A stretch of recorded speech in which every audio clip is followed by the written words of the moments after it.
the snare drummer of Melburlin. Melburlin Towns in Brunswick, a famous door-take city. The river Yarra, deep and wide, washes its wall on the southern side. A pleasanter spot you never spied, but when begins my ditty? Almost 500 years ago. To see the townsfolk suffer so from vermin was a pity. Rats! They fought the dogs and killed the cats and bit the babies in the cradles and eat the cheeses out of the vats and licked the soup from the cook's own ladles. Split open the kegs of salted sprats, made nests inside men's Sunday hats, and even spoiled the women's chats by drowning their speaking with shrieking and squeaking in 50 different sharps and flats. At last the people in a body to the town hall came flocking. "'Tis clear," cried they, "our mayors are noddy, and as for our corporation, shocking. To think we buy gowns lined with ermine for dolts that can't or won't determine what likes to rid us of our vermin. Rouse up, sirs, give your brains a racking to find the remedy we're lacking, or sure as fate will send you packing." At this the mayor and corporation quaked with mighty consternation. Hear me! Of all your stupid crimes, wasting our wealth for golden chimes is a crime for which we'll have to pay. Deprive your children and you'll rue the day. Who let him in? The man's a traitor to Hamelin. Let us throw him out. Throw him out! You would undermine our prestige. Prestige is a sort of a kind of a fame. It's the look of a claim at the mention of your name. Prestige be to seem like the best of your ilk, Have your mate gowned in silk. though your children have no milk. An hour they sat in council. At length the mayor broke silence. "For a door-take gig I'd my ermine gown sell. I wish I were a mile hence. It's easy to bid one rack one's brain. I'm sure my poor head aches again. I've scratched it so, and all in vain. Oh, for a trap, a trap, a trap!" Just as he said this, what should hap at the chamber door but a gentle tap? "Bless us!" cried the mayor. "What's that?" With the corporation as he sate, looking little though wondrous fat, only a scraping of shoes on the mat. Anything like the sound of a rat makes my heart go pitter-pat. "Come in," the mayor cried, looking bigger, and in did come the strangest figure.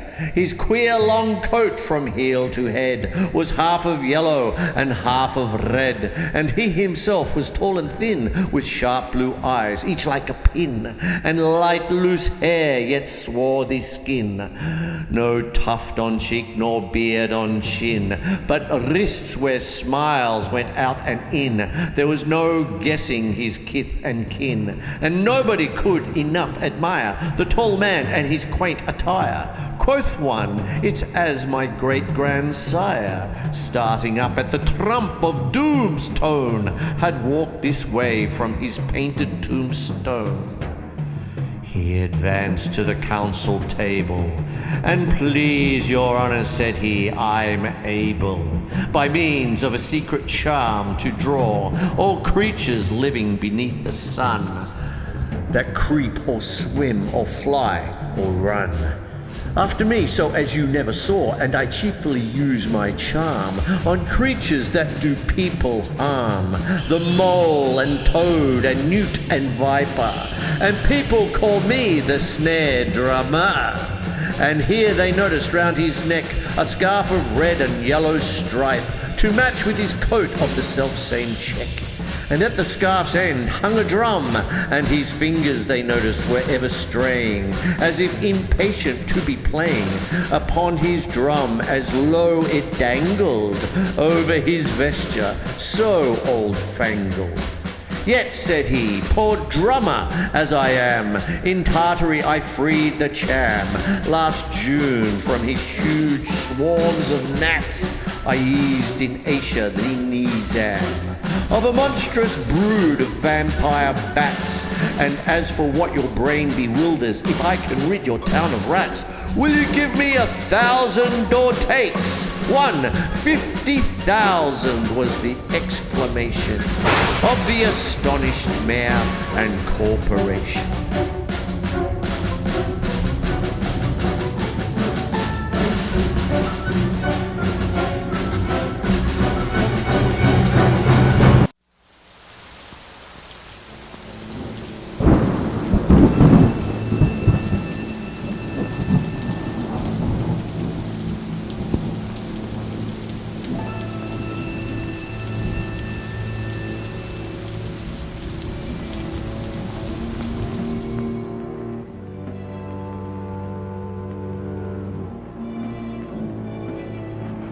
Dear Truson, now the moon is rising. The moon is rising. Now we'll see if he has already cracks himself up to me. Truson, I hear it. The music. I don't. Yes. Yes. Why don't you hear it? Why did you hear it this morning and not now? But can't you hear it now? Listen. I hear it.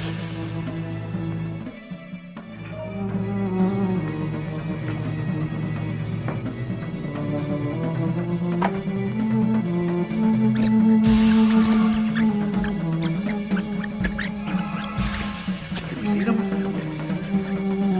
Look at them run.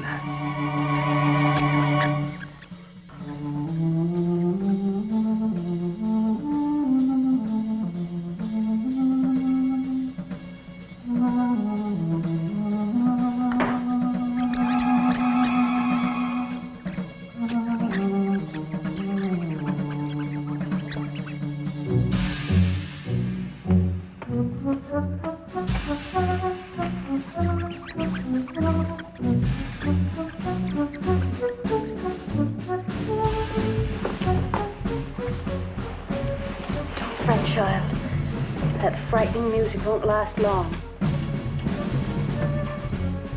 What music, Mother?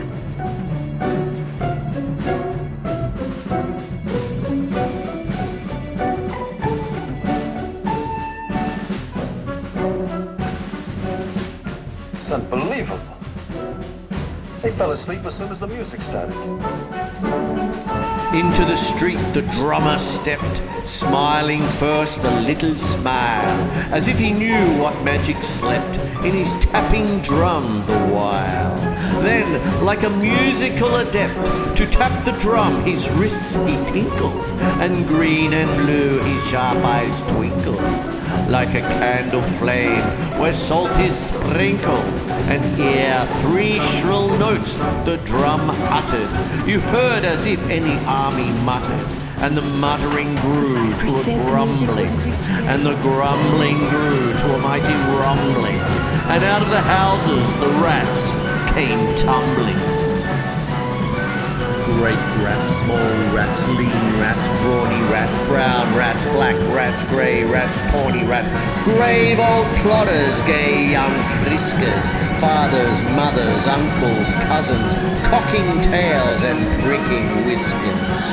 Families by tens and dozens, brothers, sisters, husbands, wives, followed the drummer for their lives.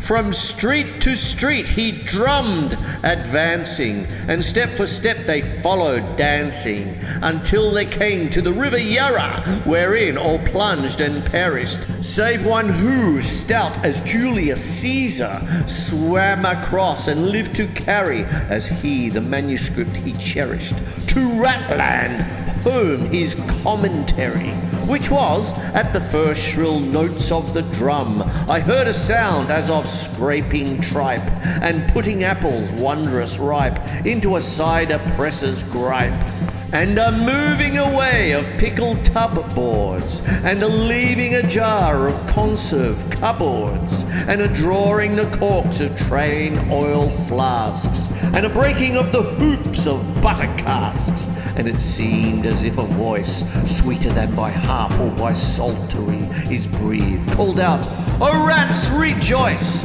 The world is grown to one vast dry saltery. So munch on, crunch on, take your nuncheon, breakfast, supper, dinner, luncheon, just as one bulky sugar puncheon, ready stayed like a great sun shone, glorious scarce an inch before me, just as methought it said, come bore me. I found the Yarra rolling over me." You should have heard the Melburlin people ringing the bells till they rocked the steeple.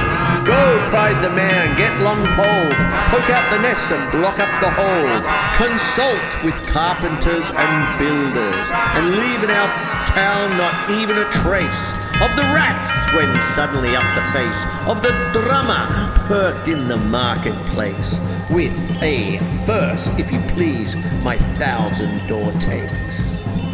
1,000 door takes? The mayor looked blue, so did the corporation too. For council dinners made rare havoc with claret, moselle, vinaigrette, hock, and half the money would replenish their cellar's biggest butt with Rhenish. To pay this sum to a wandering fellow with a gypsy coat of red and yellow? Beside, quoth the mayor with a knowing wink, our business was done at the Yarra's brink. We saw with our eyes the vermin sink, and what's dead can't come to life, I think. So, friend, we're not the folks to shrink from the duty of giving you something for drink, and a matter of money to put in your poke. But as for the door takes, what we spoke of them, as you very well know, was in joke. Beside, our losses have made us thrifty. 1,000 door takes? Come, take 50. The drummer's face fell and he cried, "No trifling, I can't wait beside. I've promised to visit by dinner time Baghdad and accept the prime of the head cook's pottage, all he's rich in, for having left in the caliph's kitchen of a nest of scorpions no survivor. With him I proved no bargain driver. With you don't think I'll bait a stiver, and folks who put me in a passion may find me drum after another fashion." "How?" cried the mayor. "Do you think I'll brook being worse treated than a cook? Insulted by a lazy ribald, with idle drum and vesture piebald. You threaten us, fellow, do your worst, tap your drum there till you burst." Give the order! Now we'll have golden chimes. Send the gilders to the smelters. Prestige is a knack, it's a skill, it's an art, knowing how to outsmart with a sleight of hand and heart. Prestige is a thing not acquired in a day. You must learn every way to avoid and to delay.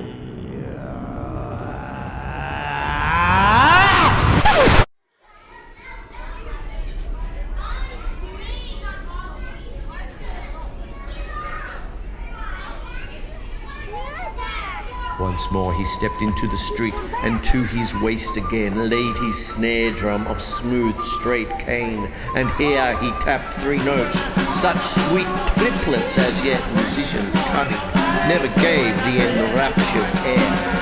There was a rustling that seemed like a bustling of merry crowds justling and pitching and hustling. Small feet were pattering, wooden shoes clattering, little hands clapping and little tongues chattering. And like fowls in a farmyard when barley is scattering. Out came the children running, all the little boys and girls, with rosy cheeks and flaxen curls, and sparkling eyes and teeth like pearls. Tripping and skipping ran merrily after the wonderful music with shouting and laughter. The mayor was dumb and the council stood as if they were chained into blocks of wood, unable to move a step or cry. To the children merrily skipping by, could only follow with the eye that joyous crowd at the drummer's back. But how the mayor was on the rack, and the wretched council's bosoms beat as the drummer turned from the high street to where the Yarra rolled its waters, right in the way of their sons and daughters. However, he turned from south to west, from St. Kilda to Brunswick addressed, and after him the children pressed. Great was the joy in every breast. He never can cross that mighty top. He's forced to let the drumming drop, and we shall see our children stop.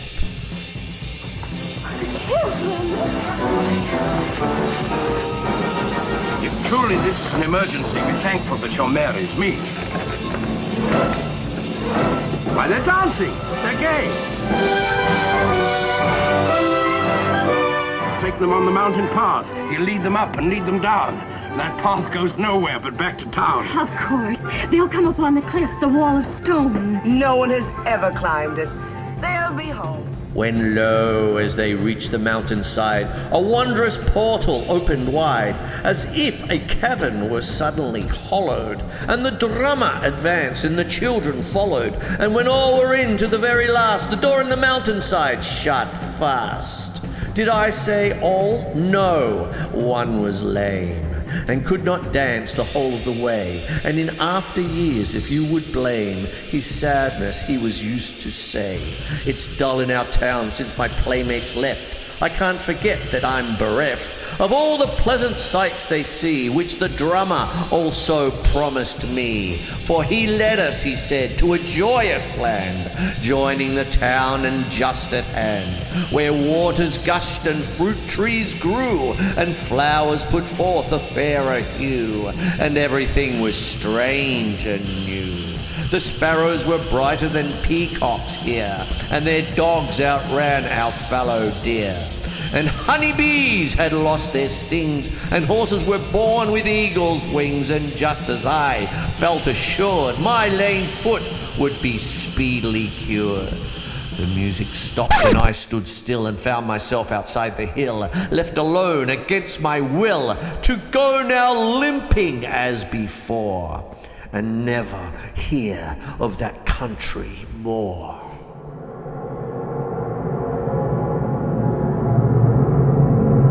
Alas, alas for Melburlin, there came into many a burgher's pate a text in which says that heaven's gate opes to the rich at easy a rate as the needle's eye can take a camel in. The mayor sent east, west, north and south to offer the drummer by word of mouth, wherever it was men's lot to find him, silver and gold to his heart's content, if he'd only return the way he went and bring the children behind him. But when they saw 'twas a lost endeavor, and drummer and dancers were gone forever, they made a decree that lawyers never should think their records dated duly, if after the day of the month and year these words did not as well appear as so long after what happened here on the 22nd of July. Any time of the date betwixt, and the better in memory to fix the place of the children's last retreat. They call it the Snare Drummer's Street, where anyone playing on drum or tabor was sure for the future to lose his labor, nor suffered thy hostelry or tavern to shock with mirth a street so solemn, but opposite the place of the cavern. They wrote the story on a column, and on the great church window painted the same, to make the world acquainted how their children were stolen away, and there it stands to this very day. And I must not omit to say that in Transylvania there's a tribe of alien people who ascribe the outlandish ways and dress on which their neighbors lay such stress. To their fathers and mothers having risen out of some subterraneous prison into which they were trepanned long time ago in a mighty band out of Melburlin town in Brunswick land, but how or why they don't understand. So, Willie, let you and me be wipers of scores out with old men, especially drummers, and whether they drum us from rats or from mice, if we've promised them aught, let us keep our promise.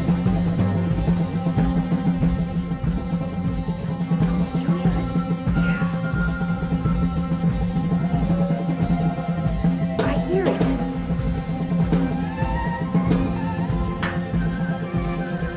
I hear the music of the piper. I hear my child's voice. Oh, no, dear, you're just imagining it. I'm not imagining it.